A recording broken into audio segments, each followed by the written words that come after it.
Francia. Muerte a la libertad de expresión. Por Guy Millier. 25 de octubre de 2020. Traducción del texto original. El 16 de octubre, un profesor de historia que enseñó a sus alumnos unas viñetas del profeta islámico Mahoma, fue decapitado en un suburbio de París. El asesino, que trató de atacar a la policía cuando iba a ser detenido, fue abatido mientras gritaba Allahu Akbar, Alá es grande. París, 16 de octubre. Un profesor de historia que enseñó a sus alumnos unas viñetas del profeta islámico Mahoma para hablar de la libertad de expresión ha sido decapitado en Conflans, Saint-Honorin, una pequeña localidad de los suburbios de París. El asesino, que trató de atacar a la policía cuando iba a ser detenido, fue abatido mientras gritaba Allahu Akbar, Alá es grande. Según la fiscalía, era pariente de uno de los estudiantes. Semanas antes, el 25 de septiembre, Zaid Hassan Mahmood, un pakistaní de 25 años, atacó e hirió gravemente a dos personas con un cuchillo de carnicero. Fue detenido por la policía cuando trataba de huir. Había entrado ilegalmente en Francia en 2018, comparecido ante los tribunales en demanda de asilo y obtenido la condición de menor no acompañado. La información que aportó al tribunal era falsa, dijo tener 18 años. El juez atendió su petición y rechazó que se hicieran más indagaciones para determinar su verdadera edad. A partir de ese momento, Mahmoud recibió apoyo económico del Estado francés. Se le procuró alojamiento, formación y una paga mensual. Justo antes del ataque, Mahmoud publicó un vídeo en una red social con el que trataba de justificar su acto. En él decía que quería matar a empleados de la revista satírica Charlie Hebdo porque ésta había vuelto a publicar las viñetas que desencadenaron el ataque asesino contra su redacción en enero de 2015. Asimismo, proclamó su fidelidad a Ilyas Qadri, fundador de Dawat-e Islami, un movimiento sufí que dice condenar la violencia pero cuyos integrantes han asesinado a gente tras acusarla de blasfema. En septiembre, Mahmoud acudió a la antigua sede de la revista. Sus víctimas no trabajaban para Charlie Hebdo, que hacía mucho se había trasladado, sino para una compañía de producción de documentales. Ahora, han quedado desfiguradas para el resto de sus días. Por desgracia, este ataque demuestra que criticar el Islam sigue siendo extremadamente peligroso. Cualquiera que sea siquiera sospechoso de ello puede resultar herido o asesinado, en cualquier momento y lugar. También demuestra que uno cualquiera, puede atacar o convertirse en un asesino aún no perteneciendo a una organización definida como yihadista, o no habiendo mostrado signos de radicalización. Este ataque confirma una vez más la existencia de lo que Daniel Pape ha llamado el síndrome de la yihad súbita. Igualmente, muestra que Francia, como otros países occidentales, está siendo abismalmente laxa en el monitoreo de quienes llegan a su territorio y piden ayuda. Un hombre puede mentir sobre su edad e identidad sin ser detectado ni sometido a control. Declararse menor no acompañado puede ser suficiente para no ser sometido a seguimiento, pero sí, recibir asistencia plena por parte del Estado. El ataque de Marras, revela también, en fin, unos niveles de gratitud francamente decepcionantes. En buena lógica, tendría que haberse producido una afirmación unánime e inmediata de la libertad de expresión, un llamamiento gubernamental a la vigilancia ante el peligro extremista, que parece ser persistente, y la adopción de controles más estrictos sobre quienes demandan asilo. Pero no. Nada. El 23 de septiembre, 2 días antes del ataque de Mahmoud, 90 periódicos franceses publicaron un artículo en pretendida defensa de la libertad de expresión. En él se decía, mujeres y hombres de nuestro país han sido asesinados por fanáticos a causa de sus opiniones, debemos unir fuerzas, para expulsar el miedo, y hacer que triunfe nuestro indestructible amor por la libertad. Era un texto deliberadamente vago, que no mencionaba quiénes eran los asesinos ni qué les motivaba. El día posterior al ataque, varios comentaristas recomendaron que en Francia el amor a la libertad no fuera indestructible. Abogaron por la autocensura, y en un lamentable ejercicio de culpemos a la víctima, dejaron caer que los únicos responsables del ataque eran quienes decidieron volver a publicar las viñetas. Cuando vuelves a publicarlas, Juegas el juego de esas organizaciones, afirmó en televisión la periodista Anegu Diseli. Al no decir ciertas cosas, reduces los riesgos. Cuando provocas un choque en una persona, dijo el presentador de televisión, Cyril Hanouna. ¿Tienes que parar? Charlie Hebdo echó gasolina al fuego. Nadie hizo mención de la persistencia del peligro islamista, salvo el periodista Eric Zemmour. Curiosamente, el día del ataque Zemmour fue condenado a pagar una fuerte multa, 10.000 euros, unos $12.000, por unas declaraciones sobre el Islam que realizó en septiembre del año pasado y en las que afirmó que había enclaves foráneos musulmanes en Francia. El caso es que los hay. Al menos 750. También enfatizó que los ataques en nombre del Islam no han desaparecido, y que de hecho parecen aumentar. La justicia decidió que con ellos había incurrido en incitación al odio.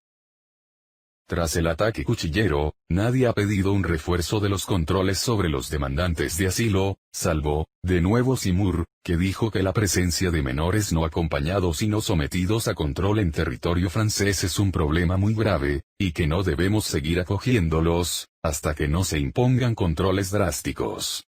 Asimismo, incidió en que muchos de los sedicentes menores mienten sobre su edad, cometen delitos y resultan en ladrones y asesinos. Sus palabras provocaron enseguida un escándalo monumental. Aunque no hizo la menor mención a razas o religiones, grupos antirracistas presentaron decenas de denuncias contra él, y cual autómata, el ministro de Justicia le abrió una nueva investigación por incitación al odio racial y por prejuicio islamófobo. Es probable que vuelva a ser condenado por los tribunales. No obstante, los hechos demuestran que Zemmour lleva razón. El Observatorio Nacional de la Delincuencia y las Respuestas Penales, ONDRP, publicó recientemente informes que consignaban que el 60% de los asaltos, asesinatos y robos violentos registrados en Francia en 2019, fueron cometidos por menores no acompañados. En otro estudio reveló que en el Hexágono se producen cada día 120 ataques con cuchillo, cometidos por menores no acompañados o refugiados procedentes del mundo musulmán.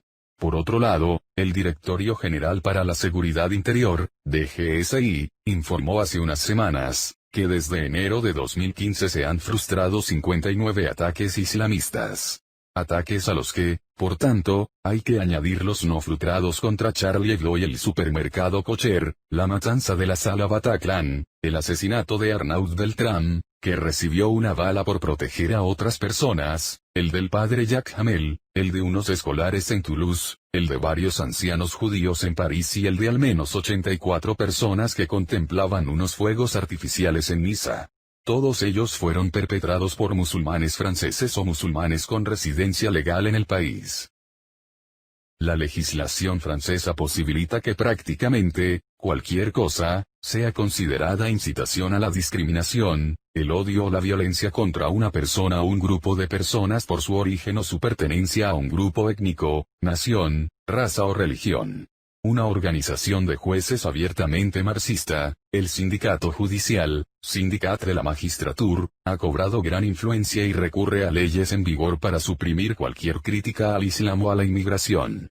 Trabaja junto con entidades como SOS Racismo, fundada en 1984 por miembros del Partido Socialista, el Movimiento contra el Racismo y por la Amistad entre los Pueblos, MRAP, creado en 1949 por miembros del Partido Comunista. En un primer momento el MRAP se denominó Movimiento contra el Racismo y el Antisemitismo y por la Paz, pero quitó de su nombre lo de contra el antisemitismo y por la paz en 1989, cuando se volcó casi por completo en combatir el racismo islamófobo. El colectivo contra la islamofobia en Francia, CCIF, creado en 2003 por miembros de la Unión de Organizaciones Islámicas de Francia, UOIF, la rama gala de los Hermanos Musulmanes, y la Coordinadora contra el Racismo y la Islamofobia, CRI, creada en 2009. Cualquier crítica al Islam puede derivar en una causa judicial. Los medios de referencia franceses, amenazados de persecución por su propio gobierno, han decidido evidentemente no invitar a nadie a expresar opiniones que puedan conducir a una denuncia o condena. Simur aún sigue saliendo en televisión, pero las multas cada vez más altas que se le imponen tienen por objeto silenciarlo e incluso imponer sanciones a sus anfitriones. Ningún político francés se atreve a decir lo que él, ni siquiera Marine Le Pen, que ha sido condenada en varias ocasiones, y como sucediera en la antigua URSS, obligada a someterse a una evaluación psiquiátrica por mostrar a la opinión pública lo que el ISIS hacía con los descreídos. Así que ahora ha decidido ser cautelosa. Las autoridades francesas siguen ignorando la mayoría de los ataques violentos cometidos en nombre del Islam. Cuando se producen contra una escuela judía en Toulouse en 2012, contra Charlie Hebdo y un supermercado Kosher en 2015, en la sala Bataclan en 2015, el atropello masivo de Niza en 2016, las autoridades prometen firmeza pero no hacen nada. Potenciaría el estudio de la civilización islámica y el aprendizaje de la lengua árabe. No dijo nada que no hubiera dicho antes.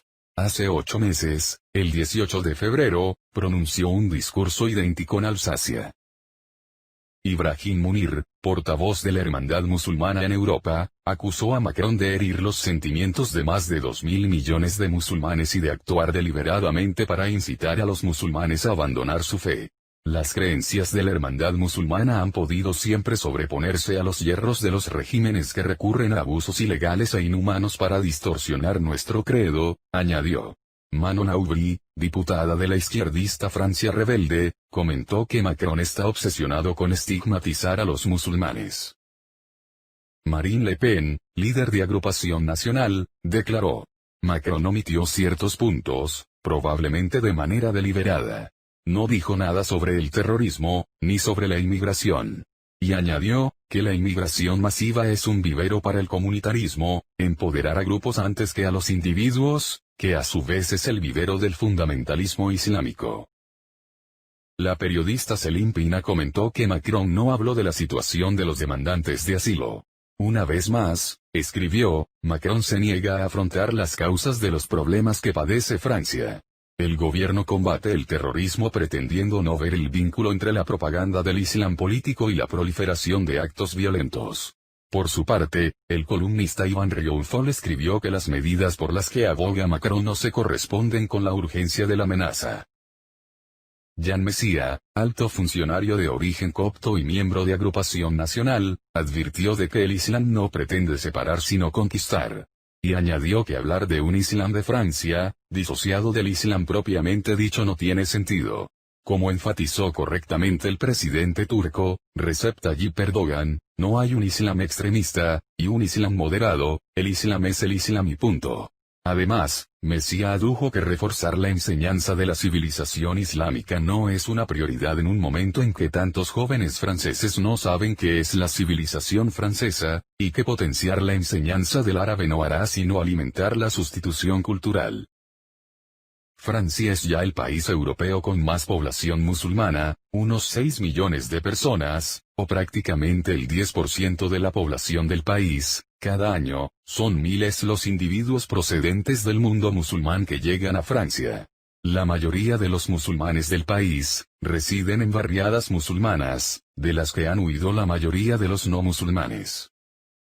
Un estudio de 2016 mostró que el 29% de los musulmanes residentes en Francia, consideran que la ley islámica es superior a la francesa, y que tienen el deber de obedecer en primer y primordial lugar a la primera. Un informe reciente dice que, 4 años después, la situación es peor. Ahora los que tal sostienen son el 40%. Además, parece que el 18% piensa que el mortífero ataque contra Charlie Hebdo en 2015 estuvo justificado. Entre quienes tienen 18 a 25 años, la cifra se incrementa hasta el 26%. Los estudios muestran que si la ola migratoria continúa a su ritmo actual, Francia podría ser un país de mayoría musulmana en 30 o 40 años. Hay más países europeos moviéndose en la misma dirección, y sus líderes no muestran más coraje que los franceses. La censura contra las declaraciones anti-islámicas está ganando rápidamente terreno en el continente.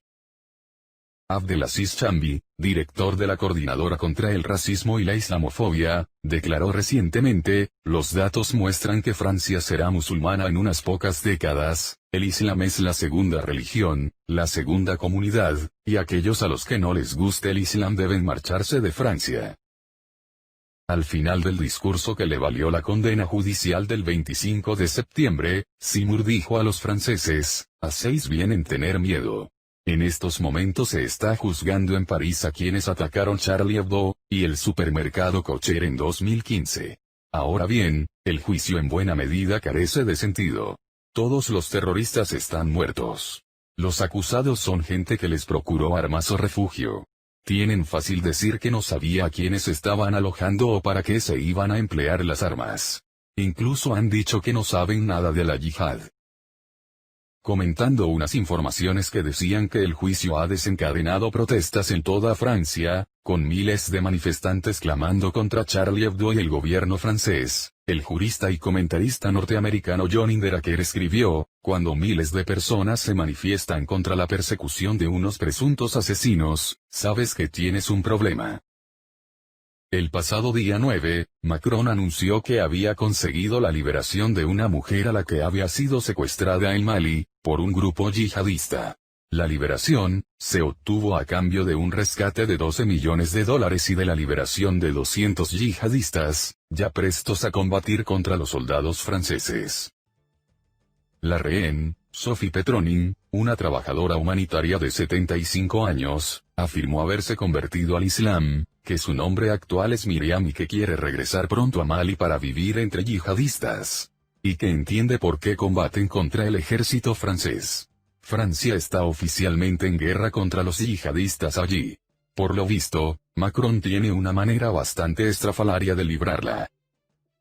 No es la primera vez que Francia paga un rescate. Práctica que numerosos países rechazan enfáticamente, porque no hace más que fomentar la toma de rehenes. Entre 2008 y 2014, Francia pagó $58 millones en rescates, más que ningún otro país. ¿Dónde hay que firmar? Guy Millier, es profesor en la Universidad de París, y autor de 27 libros sobre Europa y Francia.